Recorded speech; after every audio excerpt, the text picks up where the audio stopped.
Hi, watching my channel, Cloudbuster.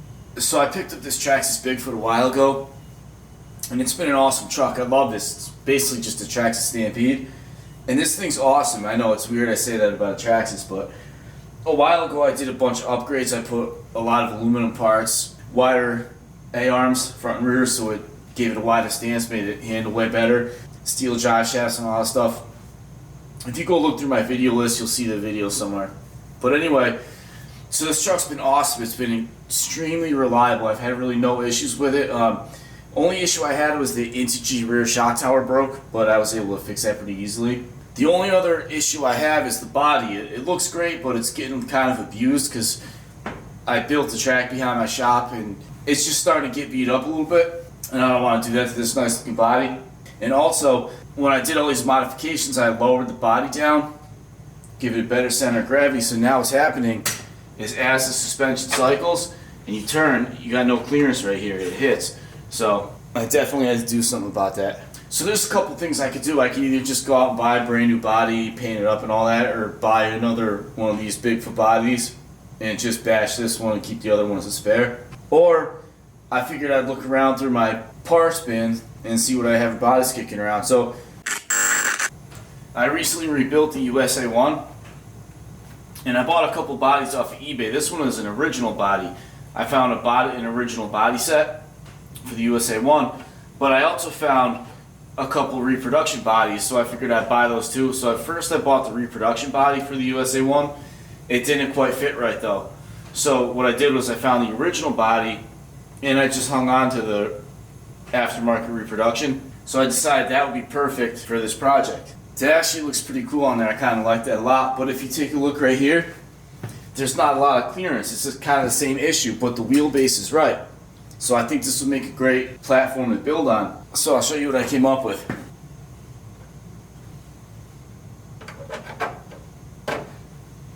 So this is the same USA 1 body. This was just a reproduction.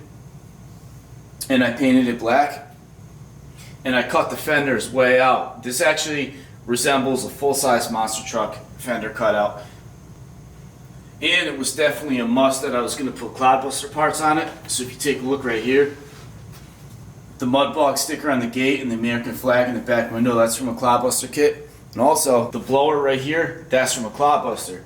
So when you buy the USA 1 body, it's already cut out like that for the USA 1 style blower. So getting that to work was a little bit tricky. I had to fab up an aluminum bracket so I could mount that in. So that worked out quite well.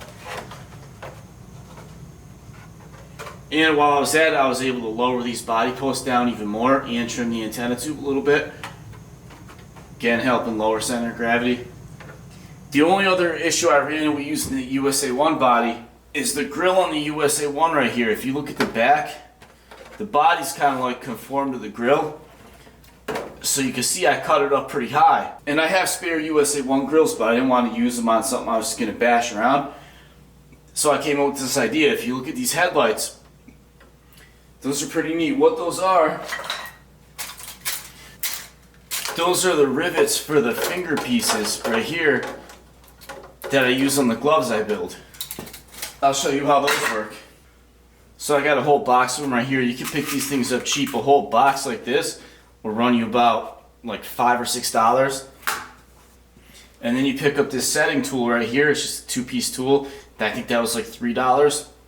And I'll show you how these work. It's very simple. So the way these work, there's two pieces. There's this piece right there, and then this piece. And these are originally used for leather. These are called rapid rivets. You could pick them up at like an arts and crafts store. I don't know the exact brand, but these are the nickel plated ones. I'll show you how they work. So you just take this piece of Lexan. This is actually a wheel well from that. Take like a body reamer, just put a hole in it. Clean up the backside. These are really easy. So the way they work, two pieces just snap together like that. So you take one piece, put it through like that. The other one, snap in there. Now you take your setting tools, set that down like that.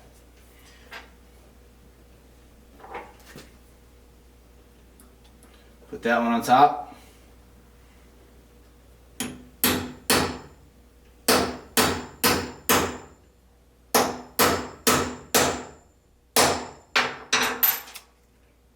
And there you get your rivet done. This one kind of went sideways just because I was trying to hold it and do it for the camera, so I wasn't able to hammer it straight. But if this were painted, you never see the one on the back, so it's cool anyway. But that's it. It's easy stuff. You don't even really need to use this one. Sometimes I found it easier just to punch your hole.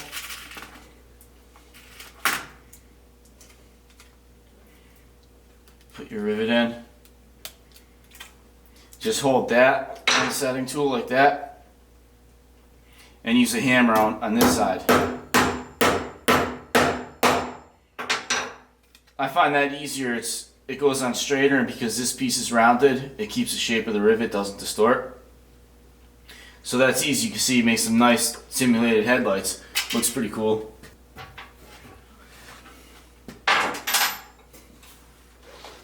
So it looks kind of plain and boring. I'm definitely going to add more decals. Just got to get some. And as far as modifications go, it's pretty much stock, all stock electronics. I'll probably upgrade the motor a little bit. I have another transmission case, so I don't know what I'll do there, but I'll probably keep it brushed just for reliability. That's the fun thing about this truck, is it's very reliable, and it's quick, but it's not too fast, so you can hold it full throttle all around the whole track. That's pretty fun. So that's about it for now. Take care. Thanks for watching. Like and subscribe.